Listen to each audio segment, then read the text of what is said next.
Huu ni mwezi wa 12 na ni mwisho wa mwaka.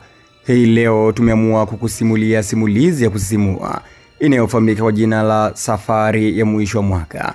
Simulizi hii inatisha. Kabla haujasafiri mwishoni mwa mwaka, kwanza sikiliza simulizi hii mwanzo mpaka mwisho. Tunaianza simulizi yetu kama ifuatavyo.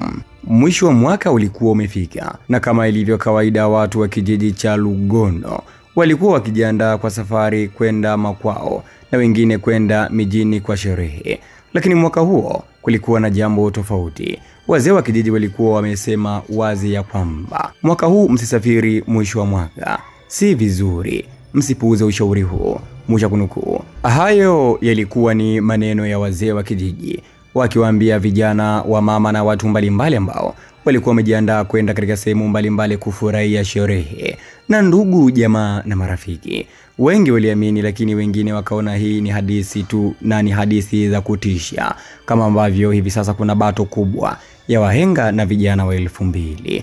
Miongoni mwa wale waliopuuzia onyo hilo walikuwa vijana 4 marafiki kweli kweli. Mmoja aliitwa Baraka, Gibson, Flaviana na mwingine anaitwa Neema. Walipanga kwenda mjini kusherekea mwaka mpya. Wazee waliwaambia vijana, msiende huko mjini, safari hii si nzuri. Katika mwaka huu mwishoni kuna bahari ya damu barabarani mwaka huu. Msije mkasema hatukuwatabiria ama hatukuambia mwanzoni. Damu nyingi zitamwagika mwishoni mwa mwaka huu. Mzee mmoja wa kijiji aliwaambia watu ambao walikuwa wakiandaa hiyo safari na vijana mbalimbali. Lakini vijana hao walicheka tu kwa dharau. Siku ya safari ikafika. Walipanda basi la safari linaloitwa Safari Star, ambalo hili lilikuwa likiwabeba wanakijiji wote ambao walikuwa wanaelekea katika sehemu mbalimbali kwa ajili ya kwenda kusherehekea sikukuu mbalimbali mwishoni mwa mwaka. Katika basi hilo lilikuwa limejaa abiria wengi, zaidi ya abiria 60. Wote walikuwa na bashasha na furaha kweli kweli. Hata dereva alisema hii safari itakuwa njema tu. Hayo yalikuwa ni maneno ya dereva.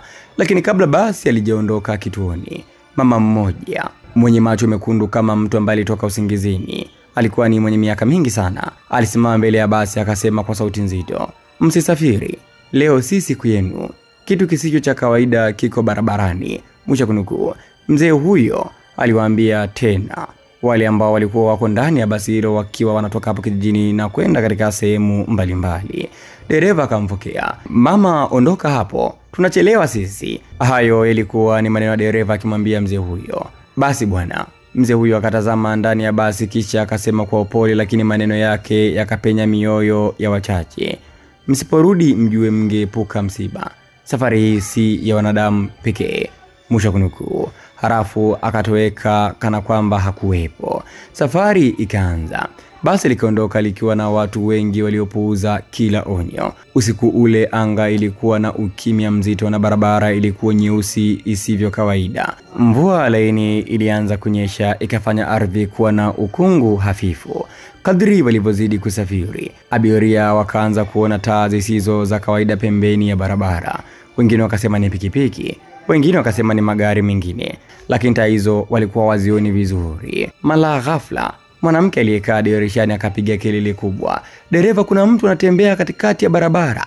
Hiyo ilikuwa ni kelele nzito, mwanamke huyo akimwambia dereva. Dereva akabonyeza breki kwa nguvu, lakini kilichokuwa pale si mtu, kilikuwa ni kivuli cheusi kirefu kisichokuwa na mwisho. Hivyo basi kimvuli kile kikasimama katikati ya barabara bila kusogea. Wakati dereva akijaribu kukwepa, basi likaingia kwenye kona kali, likateleza juu ya rami na likapinduka mara 3. Kelele za kutisha, vilio na maumivu vilitawala pale katika eneo hilo. Watu walilia kweli kweli. Lakini jambo la kushangaza lilitokea. Ajali ilikuwa sio kawaida kabisa. Baada ya kupinduka, abiria wachache waliokuwa wamezinduka waliona kitu cha ajabu. Kivuli kile cheusi kikitembea katikati ya majeruhi. Kila kimvuli hicho kilipokuwa kikanyaga ardhi, basi damu ilikuwa inakauka kama damu hiyo imemezwa chini ya ardhi. Baraka, mmoja wa wale wapuuza juu ya onyo la mzee wa kijiji, akabaki akitetemeka.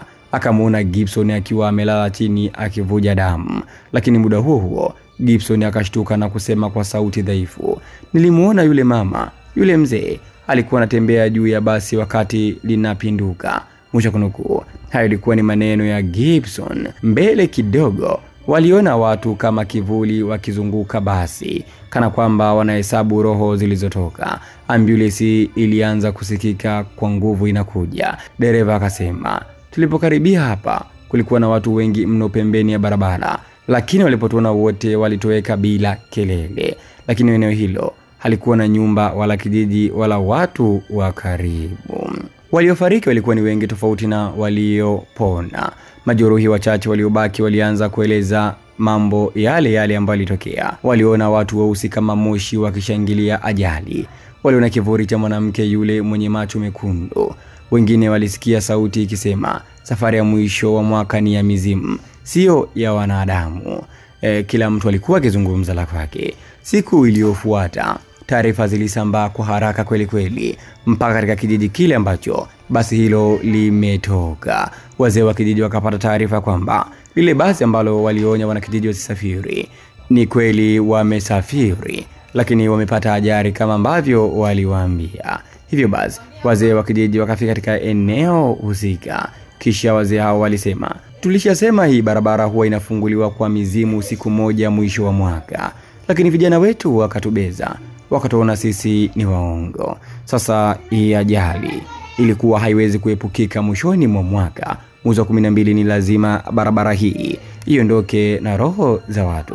Wazee wa kijiji walizungumza maneno hayo, na tangu siku ile hakuna mtu ambaye alijaribu kupita katika barabara hiyo mwishoni mwa mwaka mwezi wa 12. Mwishoni mwa mwaka walishindwa kabisa watu kusafiri kutokana na ajali ile kubwa ambayo vijana waliipuuza. Wengi walifariki, wengine wakabaki kuwa ni majeruhi na wengine walipata vilema kutokana na kusafiri mwishoni mwa mwaka. Mtazamaji, na kufikia hapo ni mwisho wa simulizi yetu nzuri ambayo inaitwa Safari ya Mwisho wa Mwaka. Vijana walipuuza ushauri wa wazee. Mwisho wa siku jambo baya likawakuta. Je, na wewe ulishawahi kukatazwa na mzazi wako usisafiri mwisho wa mwaka? Andika maoni yako hapo katika sehemu ya comment.